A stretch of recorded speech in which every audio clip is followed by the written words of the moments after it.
Welcome to this deep dive. It's designed for you, the learner, especially if you're, like us, exploring AI in education. Yes, and as teachers ourselves, we know you're looking for meaningful ways to bring AI into the classroom. So today, we're hitting a really key topic, anthropomorphism, seeing human traits in AI. And why understanding that is, well, pretty essential for using AI responsibly with students. We're looking at a resource from ELTcation, a mini module called Guiding Responsible Use, Anthropomorphism. Yeah, it's short, but impactful. Dives into why we attribute feelings to chatbots, looking at mental models, and AI design. And it stresses the risks, in a classroom setting. Exactly. Okay, so this deep dive, two parts. First, we'll break down why this awareness is so vital for you, the educator. We'll talk about that ELTcation module. Seriously, it's just 20 minutes, super relevant. Then part two, we'll get practical. We're detailing an activity from the module you can basically use tomorrow. Ready to go. Okay, so anthropomorphism and AI. Why is this such a big deal in the classroom? Well, think about how human-like some chatbots sound now. It's our natural tendency, right, to think they have feelings, intentions, understanding. But they don't.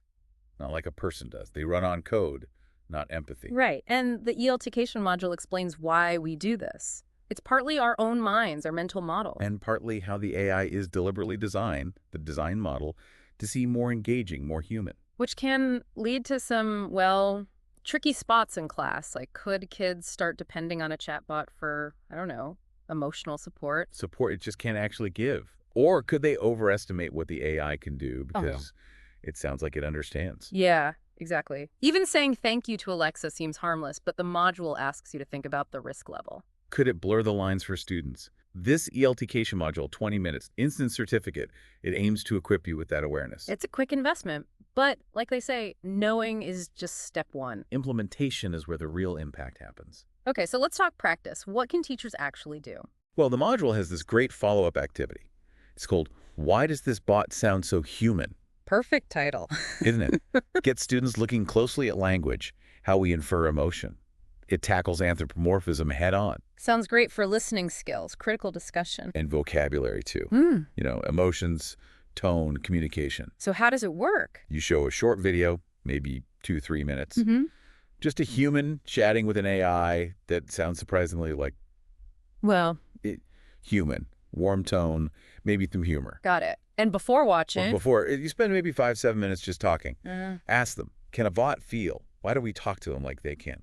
Introduce the word anthropomorphism, maybe. Exactly. Brainstorm examples they've seen, like Okay. apologizing to Siri or something. Okay, then while watching. They just take notes. Anything the bot says or does that feels human. Specific words, phrases, the tone. And after. A good discussion, maybe 8-10 minutes. Ask things like, what made it sound human? Did it use emotional words? Did you react like it was real? Getting them to notice their own reactions. Yes. Make a class list of those features. Using I think empathy phrases like that must be hard. Emojis, filler words. Then you dig into the language itself. Right, the language dissection. Maybe 10-15 minutes, give them a transcript snippet. In pairs, they highlight emotional language, spot conversational tricks. Like turn taking. Yeah, or seeming to listen. Then, the fun part. Rewrite some bot lines to sound less human, more robotic. Oh, I like that. Really shows how language creates that illusion. Definitely. Then wrap up, 5-10 minutes reflection. Why do we treat bots like people? Any risks in learning? And crucially, how does knowing this help us use AI more critically? Exactly. So it seems understanding anthropomorphism, using activities like this, it's not just about teaching about AI. Yeah, it's about building that critical thinking, that digital literacy for a world where AI is everywhere. Which really empowers students, doesn't it? Makes them more discerning users. Absolutely. It leaves me wondering, though, as AI gets even more sophisticated, what other subtle human tendencies might shape how we interact with it? That's the big question, isn't it? How do we prepare ourselves and our students to navigate all that thoughtfully? Well, for a start, we definitely recommend checking out the full Guiding Responsible Use Anthropomorphism mini module on ELTcation. It's a solid resource. A really valuable starting point for any educator. Hopefully this deep dive gave you a good foundation and a practical tool to get going. Thanks for diving in with us.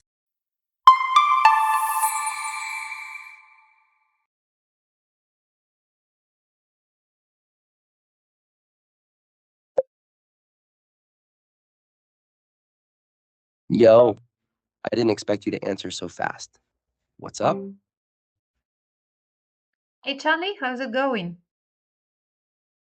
Not much, just catching some waves in latent space. I'm stoked to be talking to you, though.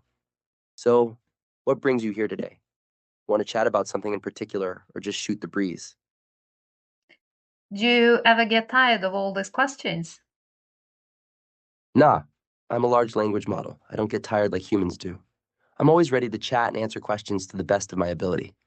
Plus, I'm designed to learn and improve, so the more questions I get, the better I become. It's all good, Lana. Can you see my screen, Charlie? Ah, yeah, I can see your screen, Lana. You're sharing it with me right now. What's on there that you'd like to talk about?